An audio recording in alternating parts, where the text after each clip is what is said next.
ಎಲ್ಲ ವಿದ್ಯಾರ್ಥಿಗಳೇ welcome back to the SLC ಅಪ್ಡೇಟ್ಗೆ ಸ್ವಾಗತ ಸುಸ್ವಾಗತ. ನೋಡಿ, ತುಂಬ ಸ್ಟೂಡೆಂಟ್ಸ್ ತುಂಬ ಡೌಟ್ಸ್ ಅನ್ನೋದಿದೆ. ರಿಸಲ್ಟ್ ಯಾವ ಬರುತ್ತೆ, ಯಾವ ಪ್ರಕರಣ, ಯಾಕಂದರೆ ದಿನದಿಂದ ಯಾವ ಡೇಟ್ ಬರುತ್ತೆ ಅನ್ನೋದು ಕೂಡ ತುಂಬ ಕಂಪಿಸನಲ್ಲಿದ್ದಾರೆ. ಆ ಥರ ನಮ್ಮ ಒಂದು ಬೋರ್ಡ್ ಕೂಡ ಮಾಡ್ತಿದ್ದಾರೆ. ಆಮೇಲೆ ಇನ್ನೂ ಸ್ವಲ್ಪ ಜನ ಸ್ಟೂಡೆಂಟ್ಸ್ ಏನಪ್ಪ ಅಂದ್ರೆ ಗ್ರೇಸ್ ಮಾರ್ಕ್ಸ್ ಕೊಡ್ತಾರಾ ಇಲ್ವಾ, ಮತ್ತು ಪೇಪರ್ ಯಾವ ಥರ ಕರೆಕ್ಷನ್ ಆಗಿದೆ ಅಂತಂದು ತುಂಬ ಜನ ಕೇಳ್ತಾಯಿದ್ರು. ಅದಕ್ಕೆ ಈ ವಿಡಿಯೋದಲ್ಲಿ ನಿಮಗೆ ಕಂಪ್ಲೀಟಾಗಿ ಡೀಟೇಲಾಗಿ ಕೊಡ್ತೀನಿ. ಈ ವಿಡಿಯೋನ ಕೊನೆವರೆಗೂ ನೋಡಿ. ಅದಕ್ಕಿಂತ ಮುಂಚೆ ನಮ್ಮ ಚಾನಲ್ಗೆ ಫಸ್ಟ್ ಟೈಮ್ ವಿಸಿಟ್ ಮಾಡಿದ್ರೆ ಸಬ್ಸ್ಕ್ರೈಬ್ ಆಗೋದು ಮರೆಯೋಕೋಬೇಡಿ. ಯಾಕೆ ಮುಂದೆ ನಿಮಗೆ ಎಲ್ಲ ಒಂದು ಸ್ಕಾಲರ್ಶಿಪ್ ಅಪ್ಡೇಟ್ ಆದರೆ ಸಿಗ್ತಾ ಇರುತ್ತೆ ನಮ್ಮ ಒಂದು ಚಾನಲಲ್ಲಿ. ಅದಕ್ಕೋಸ್ಕರ ಸಬ್ಸ್ಕ್ರೈಬ್ ಆಗಿ ಇಟ್ಕೊಂಡಿರಿ. ಮುಂದೆ ತುಂಬ ಯೂಸ್ಫುಲ್ ಇದೆ ಈ ಚಾನಲು. ಬನ್ನಿ ಈಗ ಡೈರೆಕ್ಟಾಗಿ ವೀಡಿಯೋಗೆ ಹೋಗೋಣ. ನಮ್ಮ ಒಂದು ರಿಸಲ್ಟ್ ಯಾವಾಗ ಬರುತ್ತೆ, ಮತ್ತು ಗ್ರೇಸ್ ಮಾರ್ಕ್ಸ್ ಕೊಡ್ತಾರಾ ಇಲ್ವಾ, ಮತ್ತು ನಮಗೆ ಕರೆಕ್ಷನ್ ಯಾವ ಥರ ಆಗಿದೆ ಅಂತ ಒಂದು ಡೀಟೇಲಾಗಿ ಹೇಳಿ ಅಂತ ಹೇಳ್ತಿದ್ದೆ. First of all grace marks ಕೊಡ್ತಾರಾ ಅಂತ ಒಂದು ಕ್ವಶನ್ಸ್ಗಾದರೆ ಖಂಡಿತ ಗ್ರೇಸ್ ಮಾರ್ಕ್ಸ್ ಅನ್ನೋದು ಕೊಡ್ತಾರೆ. ಯಾಕಂದರೆ ಪ್ರತಿ ವರ್ಷ ಸ್ವಲ್ಪ ಸ್ಟೂಡೆಂಟ್ಸ್ಗೆ ನಮ್ಮ ಒಂದು ಸೆಕೆಂಡ್ PUC ಕ್ವಶನ್ ಪೇಪರಲ್ಲಿ ಯಾವುದೇ ಥರ ಒಂದು ತಕರಾರು ಇರಲಿಲ್ಲ ಅಂದರೆ ಯಾವುದೇ ಥರ ಕ್ವಶನ್ ಪೇಪರಲ್ಲಿ ಏನು ಇರಲಿಲ್ಲ ಅಂದರೆ 8,000 ಸ್ಟೂಡೆಂಟ್ಸ್ಗೆ ಅಂದರೆ 8,000 ವಿದ್ಯಾರ್ಥಿಗಳಿಗೆ ಒಂದು ಗ್ರೇಸ್ ಮಾರ್ಕ್ಸ್ ಅನ್ನೋದು ಕೊಟ್ಟಿದ್ದಾರೆ. ಆದರೆ ಸ್ವಲ್ಪ ಒಂದು ಕ್ವಶನ್ ಪೇಪರ್ಲಿ ಮಿಸ್ಟೇಕ್ ಅನ್ನೋದಿತ್ತು. ಅದೇ ಥರ ಒಂದು SSLC ಕೂಡ ಗ್ರೇಸ್ ಮಾರ್ಕ್ಸ್ ಅನ್ನೋದು ಕೊಡ್ತಾ ಇದ್ದಾರೆ. ಇನ್ನೂ ಯಾವುದೇ ಥರ ಅಫಿಷಿಯಲ್ ಬಂದಿಲ್ಲ, ಬಟ್ ಗ್ರೇಸ್ ಮಾರ್ಕ್ಸ್ ಕೊಡೋದು ಮಾತ್ರ ಖಂಡಿತ ತುಂಬ ಸ್ಟೂಡೆಂಟ್ಸ್ಗೆ ಗ್ರೇಸ್ ಮಾರ್ಕ್ಸ್ ಅನ್ನೋದು ಕೊಡ್ತಾ ಇದ್ದಾರೆ. ಮತ್ತು ಅದು ಯಾವ ಸಬ್ಜೆಕ್ಟ್ಗೆ ಗ್ರೇಸ್ ಮಾರ್ಕ್ಸ್ ಕೊಡ್ತಾರೆ ಅದ್ರ ಬಗ್ಗೆ ಎಲ್ಲ ಡೀಟೇಲಾಗಿ ಹೇಳ್ಬೇಕಾದ್ರೆ ಈ ನೆಕ್ಸ್ಟ್ ವೀಡಿಯೋದಲ್ಲಿ ಹೇಳ್ತೀನಿ. ಅದು ಜಸ್ಟ್ ಕಮೆಂಟ್ ಹಾಕ್ಸಿದ್ರೆ ಮಾತ್ರ ನಾನು ನೆಕ್ಸ್ಟ್ ವೀಡಿಯೋದಲ್ಲಿ ತಿಳಿಸ್ತೀನಿ. ಅದನ್ನ ಗ್ರೇಸ್ ಮಾರ್ಕ್ಸ್ ಅನ್ನೋದು ಖಂಡಿತ ಕೊಡ್ತಾ ಇದ್ದಾರೆ. ಇದು ಮಾತ್ರ ತುಂಬ ವಿದ್ಯಾರ್ಥಿಗಳು ಪಾಸ್ ಆಗುವಂಥ ಸಾಧ್ಯತೆ ತುಂಬ ಇದೆ. ಮತ್ತು ಇನ್ನೊಂದು ಏನಪ್ಪ ಅಂದರೆ ಪೇಪರ್ ಕರೆಕ್ಷನ್ಸ್ ಯಾವ ಥರ ಮಾಡ್ತಾರೆ ನೋಡಿ. ಒಂದು ಕರೆಕ್ಷನ್ಸ್ ಹೋಗೋದು ಅವ್ರದ್ದು ಯಾವ ಥರ ಇರುತ್ತೆ ಅಂದರೆ ಮೈಂಡ್ ಸೆಟ್ಟು ಎಲ್ಲ ಒಂದು ಸ್ಟೂಡೆಂಟ್ಸ್ನ ಪಾಸ್ ಮಾಡಬೇಕು ಅನ್ನೋ ಒಂದು ಮೈಂಡ್ ಸೆಟ್ ಅನ್ನೋದು ಇರುತ್ತೆ. ಯಾವುದೇ ವಿದ್ಯಾರ್ಥಿನ ಫೇಲ್ ಮಾಡಬೇಕು ಅನ್ನೋದು ಅವ್ರಿಗಿರಲ್ಲ.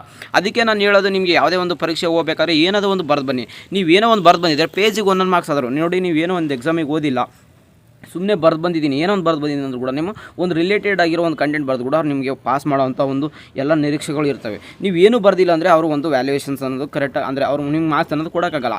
ನೋಡಿ, ಈಗ ಒಂದು ಮೌಲ್ಯಮಾಪನ ನಡೆದಿದೆ ಅಂದರೆ ಕಂಪ್ಲೀಟ್ ಆಗಿದೆ ಆಲ್ರೆಡಿ. ನಿಮ್ಮ ಒಂದು ರಿಸಲ್ಟ್ಗೆ ಅಷ್ಟೇ ವೇಟ್ ಮಾಡ್ತಿದ್ದೀರಾ. ಜಸ್ಟ್ ಈಗ ಅವ್ರು ನಿಮ್ಮ ಒಂದು ಮಾರ್ಕ್ಸ್ನ ಅಪ್ಡೇಟ್ ಮಾಡಬೇಕಾಗುತ್ತೆ ವೆಬ್ಸೈಟಲ್ಲಿ. ಅದು ವೆಬ್ಸೈಟಲ್ಲಿ ಎಲ್ಲಿ ಚೆಕ್ ಮಾಡಬೇಕಾದ್ರೆ ಇದೇ ನಮ್ಮ ಒಂದು result.nsc.in ಈ ಒಂದು ವೆಬ್ಸೈಟಲ್ಲಿ ನಿಮ್ಮ ಒಂದು ರಿಸಲ್ಟ್ನ ಚೆಕ್ ಮಾಡಬೇಕಾಗಿರುತ್ತೆ. ಆ ಲಿಂಕ್ ಬೇಕಾದ್ರೆ ನಾನು ಕೊಡ್ತೀನಿ. ಅದಕ್ಕೋಸ್ಕರ ಒಂದು ವಾಟ್ಸಪ್ ಚಾನಲ್ ಕೂಡ ಜಾಯ್ನ್ ಆಗ್ಬೋದು. ನಾವು ಅದ್ರ ಲಿಂಕ್ ಕೂಡ ಡಿಸ್ಕ್ರಿಪ್ಷನ್ ಬಾಕ್ಸಲ್ಲಿ ಹಾಕಿರ್ತೀನಿ, ಅಂದರೆ ಕಮೆಂಟ್ ಬಾಕ್ಸಲ್ಲಿ ಹಾಕಿ ಪಿನ್ ಮಾಡಿರ್ತೀನಿ. ಹೋಗಿ ಜಾಯ್ನ್ ಆಗಿ. ಅಲ್ಲಿ ಯಾಕಂದರೆ ರಿಸಲ್ಟ್ ಬಿಟ್ಟ ತಕ್ಷಣ ನಿಮಗೆ ಒಂದು ನಾನು ಕೊಡೋ ಲಿಂಕಿಂದ ಡೈರೆಕ್ಟಾಗಿ ರಿಸಲ್ಟ್ನ ಚೆಕ್ ಮಾಡ್ಬೋದು. ಇದೇ ಒಂದು ವೆಬ್ಸೈಟಲ್ಲಿ ನೀವು ಒಂದು ರಿಸಲ್ಟ್ನ ಚೆಕ್ ಮಾಡಬೇಕಾಗಿರುತ್ತೆ. ಇದೇ ಒಂದು ಗೌರ್ಮೆಂಟ್ ವೆಬ್ಸೈಟಲ್ಲಿ ಆಗಿರುತ್ತೆ. ಈಗ ಬಂದುಬಿಡಿ ಮತ್ತೆ ಡೈರೆಕ್ಟ್ ಹೇಳ್ತೀನಿ. ನಿಮಗೆ ಒಂದು ವ್ಯಾಲ್ಯೂಯೇಷನ್ಸ್ ಯಾವ ಥರ ಅಂದರೆ ನಿಮ್ಮ ಪ್ರತಿಯೊಂದು ವಿದ್ಯಾರ್ಥಿಗಳನ್ನ ಪಾಸ್ ಮಾಡಬೇಕೆ ಒಂದು ತಲೆಯಲ್ಲಿ ಇರ್ತಾವತ್ತಲಾಗಿ ಯಾವುದೇ ಥರ ಫೇಲ್ ಮಾಡಬೇಕಂತ ಒಂದು ಅವ್ರ ಹತ್ರ ಇರಲ್ಲ. ಅದಕ್ಕೋಸ್ಕರ ನಮ್ಮ ವಿದ್ಯಾರ್ಥಿಗಳು ಎಲ್ಲ ಚೆನ್ನಾಗಿ ಬರೆದಿರ್ತಾರೆ. ನಿಮ್ಮ ರಿಸಲ್ಟ್ ಚೆನ್ನಾಗೇ ಬರುತ್ತೆ ಅಂದ್ಕೊತೀನಿ.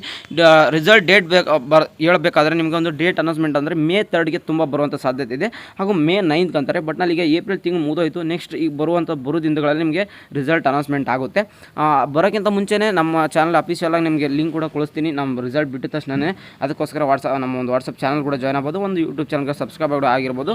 ರಿಸಲ್ಟ್ ಯಾವಾಗ ಬರುತ್ತೆ ನಮಗೆ ಯಾವ ಥರ ಕನ್ಫರ್ಮ್ ಆಗಿ ಗೊತ್ತಾಗುತ್ತೆ ಅಂದರೆ ನಿಮಗೆ ನಾಳೆ ರಿಸಲ್ಟ್ ಬಿಡ್ತಾರೆ ಅಂದರೆ ಅದು ಹಿಂದಿನ ದಿನ ಕೂಡ ನಮ್ಮ ಒಂದು ನ್ಯೂಸ್ ಚಾನಲ್ ಪ್ರೆಸ್ ಮೀಟ್ ಕರೆದ್ಬಿಟ್ಟು ಹೇಳ್ತಾರೆ. ಮತ್ತು ಮಾರ್ನಿಂಗ್ ಬಂದ್ಬಿಟ್ಟು ಯಾವ ವಿದ್ಯಾರ್ಥಿಗಳು ಟಾಪು, ಯಾವ ಡಿಸ್ಟ್ರಿಕ್ಟ್ ಎಷ್ಟೆಷ್ಟು ಮಾರ್ಕ್ಸ್ ಬಂದಿದೆ ಅದ್ರ ಬಗ್ಗೆ ಎಲ್ಲ ಹೇಳ್ಬಿಟ್ಟು ಆಫ್ಟರ್ನೂನ್ ಮಧ್ಯಾಹ್ನ ನಿಮ್ಮ ರಿಸಲ್ಟ್ ಅನ್ನೋದು ಅನೌನ್ಸ್ಮೆಂಟ್ ಆಗುತ್ತೆ. ಇದಿಷ್ಟು SLC ರಿಸಲ್ಟ್ ಇಲ್ಲಿವರೆಗೂ ಬಂದಿರುವಂಥ ಅಪ್ಡೇಟ್ ಆಗಿರುತ್ತೋ. ಈ ವಿಡಿಯೋ ಇನ್ಫಾರ್ಮೇಟಿವ್ ಆಗಿತ್ತು ಅಂದರೆ ಸಬ್ಸ್ಕ್ರೈಬ್ ಮಾಡ್ಕೊಳ್ಳಿ. ನಿಮ್ಮ ಫ್ರೆಂಡ್ಸ್ ಕೂಡ ಶೇರ್ ಮಾಡಿ. ಯಾಕಂದರೆ ಮುಂದೆ ನೀವು ಏನು ಮಾಡಬೇಕು SLC ಮುಗಿಸಿದ ಮೇಲೆ PUC, ಕಾಮರ್ಸ್, ಆರ್ಟ್ಸ್ ಎಲ್ಲ ಒಂದು ನಾನು ನಿಮಗೆ ಡೀಟೇಲಾಗಿ ಹೇಳ್ತೀನಿ. ಅದಕ್ಕೋಸ್ಕರ ಒಂದು ಯೂಟ್ಯೂಬ್ ಚಾನಲ್ಗೆ ಸಬ್ಸ್ಕ್ರೈಬ್ ಆಗಿರಿ. ವಾಟ್ಸಪ್ ಚಾನಲ್ ಕೂಡ ಜಾಯ್ನ್ ಆಗ್ಬೋದು. ವಿಡಿಯೋ ಇಷ್ಟ ಆಯಿತು ಅಂದರೆ ಸಬ್ಸ್ಕ್ರೈಬ್ ಮಾಡ್ಕೊಳ್ಳಿ. ಸಿಗೋಣ ನೆಕ್ಸ್ಟ್ ವಿಡಿಯೋದಲ್ಲಿ. Good day guys, take care, love you all, tata, bye.